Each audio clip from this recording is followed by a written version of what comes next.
One of the biggest things that we've learned is that it's not a sprint, that you can't get through a disaster of this size over a few months. It's going to be a few years. Just imagine having 19,000 people move into your town after disaster hits theirs. It's been the reality in Chico for months now. The new numbers from the state show more than 4,000 Camp Fire survivors moved into Oroville, while 19,000 headed to Chico. So we asked officials tonight, what has changed since the Camp Fire hit?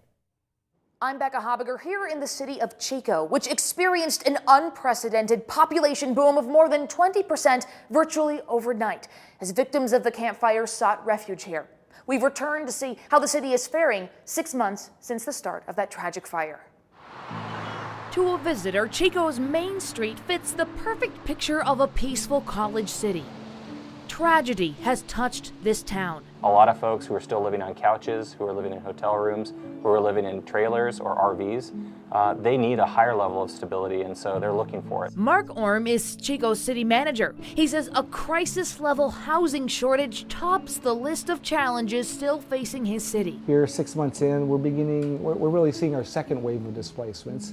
A lot of the temporary housing facilities that people had secured, either through FEMA or other resources, privately or publicly, after 6 months, those transitional resources go away. So now what? Ed Mayer, executive director of the Butte County Housing Authority, says the Camp Fire destroyed 14,000 homes, and many of those people came to Chico. 19,000 people living here who really don't have a place to live.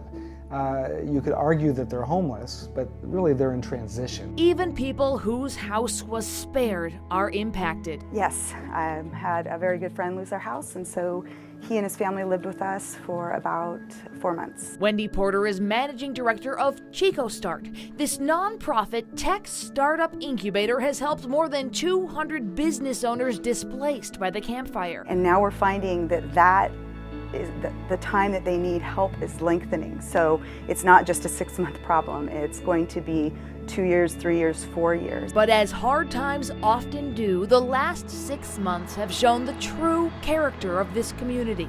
It's easy to get depressed. And what do we rally around?